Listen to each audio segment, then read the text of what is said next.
Cool Air by H.P. Lovecraft. H.P. Lovecraft penned Cool Air in March of 1926.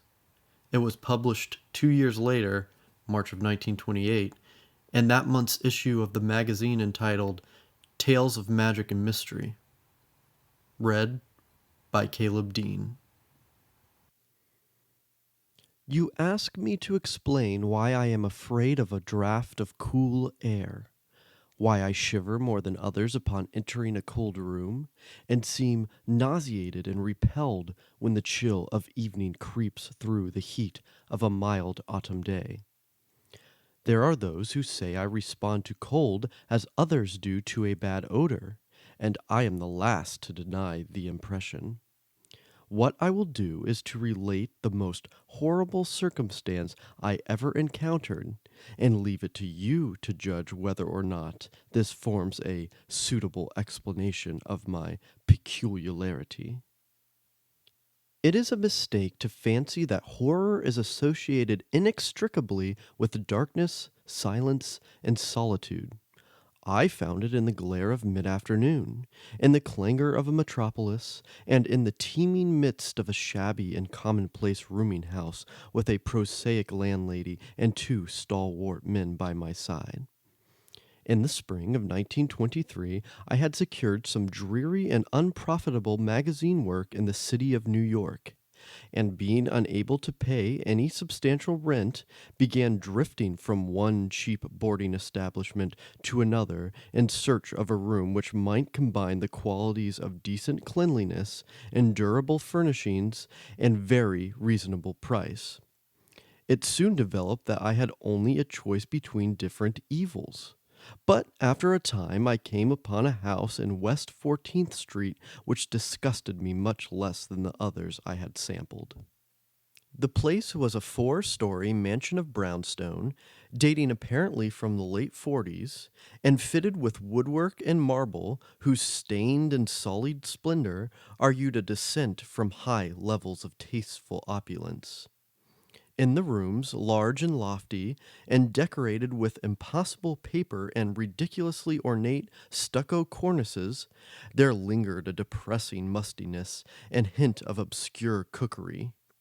But the floors were clean, the linen tolerably regular, and the hot water not too often cold or turned off, so that I came to regard it as at least a bearable place to hibernate till one might really live again. The landlady, a slatternly, almost bearded Spanish woman named Herrero, did not annoy me with gossip or with criticisms of the late burning electric light in my third-floor front hall room, and my fellow lodgers were as quiet and uncommunicative as one might desire, being mostly Spaniards a little above the coarsest and crudest grade. Only the din of street cars in the thoroughfare below proved a serious annoyance. I had been there about 3 weeks when the first odd incident occurred.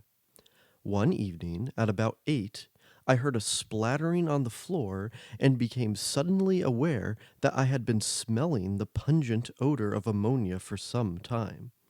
Looking about, I saw that the ceiling was wet and dripping, the soaking apparently proceeding from a corner on the side toward the street. Anxious to stop the matter at its source, I hastened to the basement to tell the landlady, and was assured by her that the trouble would quickly be set to right.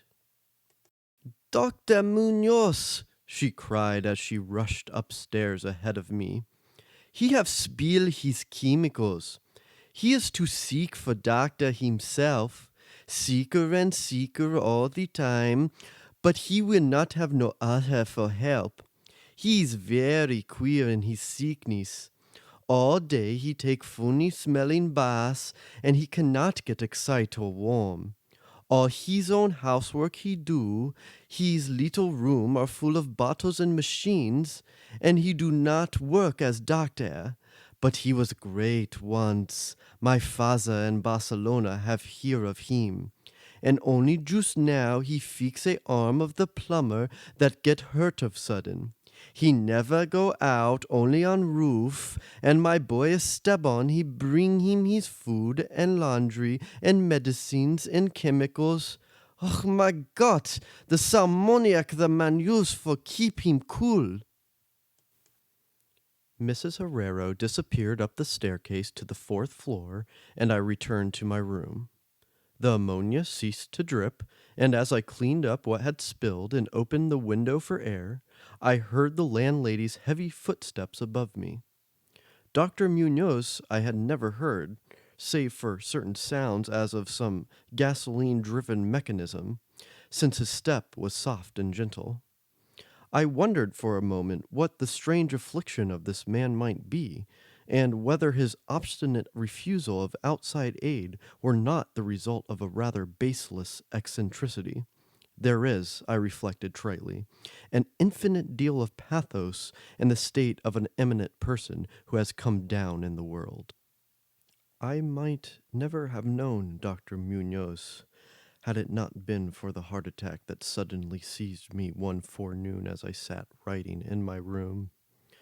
Physicians had told me of the danger of those spells, and I knew there was no time to be lost, so, remembering what the landlady had said about the invalid's help of the injured workman, I dragged myself upstairs and knocked feebly at the door above mine.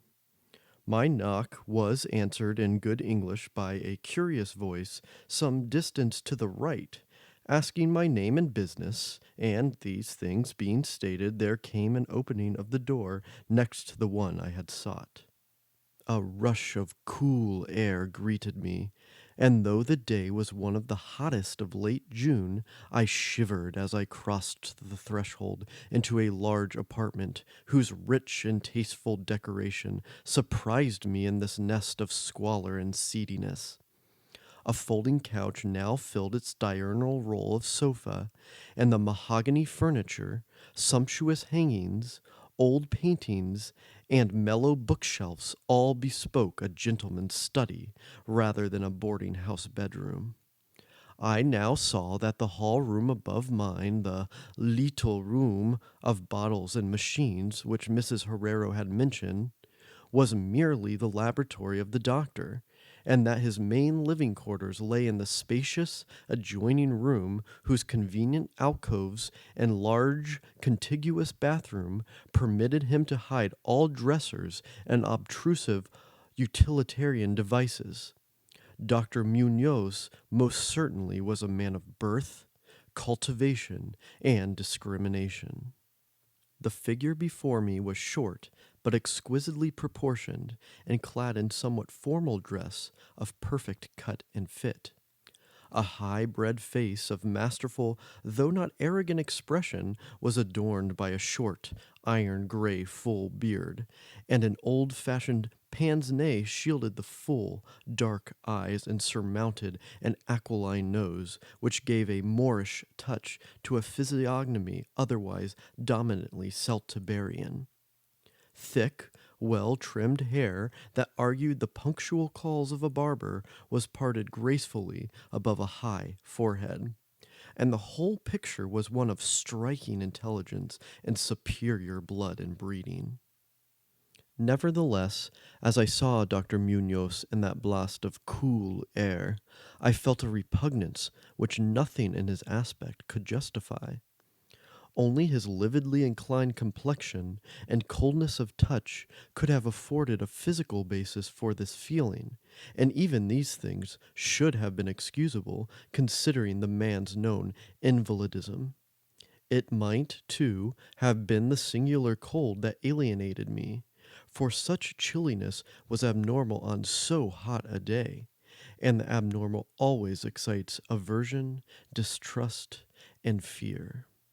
But repugnance was soon forgotten in admiration, for the strange physician's extreme skill at once became manifest despite the ice coldness and shakiness of his bloodless looking hands.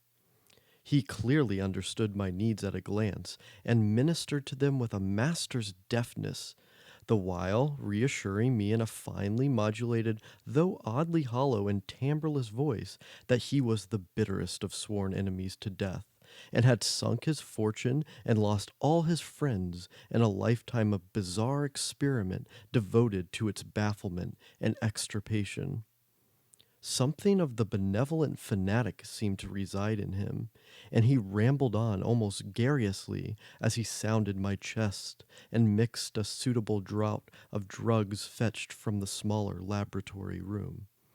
Evidently, he found the society of a well born man a rare novelty in this dingy environment, and was moved to unaccustomed speech as memories of better days surged over him. His voice, if queer, was at least soothing, and I could not even perceive that he breathed as the fluent sentences rolled urbanely out. He sought to distract my mind from my own seizures by speaking of his theories and experiments. And I remember his tactfully consoling me about my weak heart by insisting that will and consciousness are stronger than organic life itself, so that if a bodily frame be but originally healthy and carefully preserved, it may, through a scientific enhancement of these qualities, retain a kind of nervous animation despite the most serious impairments, defects, or even absences in the battery of specific organs. He might, he half jestingly said, some day teach me to live, or at least to possess some kind of conscious existence, without any heart at all. For his part, he was afflicted with a complication of maladies requiring a very exact regimen which included constant cold. Any marked rise in temperature might, if prolonged, affect him fatally, and the frigidity of his habitation, some 55 or 56 degrees Fahrenheit, was maintained by an absorption system of ammonia cooling, the gasoline engine of whose pumps I had often heard in my own room below. Relieved of my seizure in a marvelously short while, I left the shivery place a disciple and devotee of the gifted recluse. After that, I paid him frequent overcoated calls, listening while he told of secret researches and almost ghastly results, and trembling a bit when I examined the unconventional and astonishingly ancient volumes on his shelves. I was eventually, I may add, almost cured of my disease for all time by his skillful ministrations. It seems that he did not scorn the incantations of the medievalists, since he believed these cryptic formulae to contain rare psychological stimuli which might conceivably have singular effects on the substance of a nervous system from which organic pulsations had fled. I was touched by his account of the aged Dr. Torres of Valencia, who had shared his earlier experiments with him through the great illness of 18 years before, whence his present disorders proceeded. No sooner had the venerable practitioner saved his colleague than he himself succumbed to the grim enemy he had fought. Perhaps the strain had been too great, for Dr. Munoz made it whisperingly clear, though not in detail, that the methods of healing had been most extraordinary, involving scenes and processes not welcomed by elderly and conservative Galens. As the weeks passed, I observed with regret that my new friend was indeed slowly but unmistakably losing ground physically, as Mrs. Herrero had suggested. The livid aspect of his countenance was intensified, his voice became more hollow and indistinct, his muscular motions were less perfectly coordinated, and his mind and will displayed less resilience and initiative. Of this sad change he seemed by no means unaware, and little by little his expression and conversation both took on a gruesome irony which restored in me something of the subtle repulsion I had originally felt.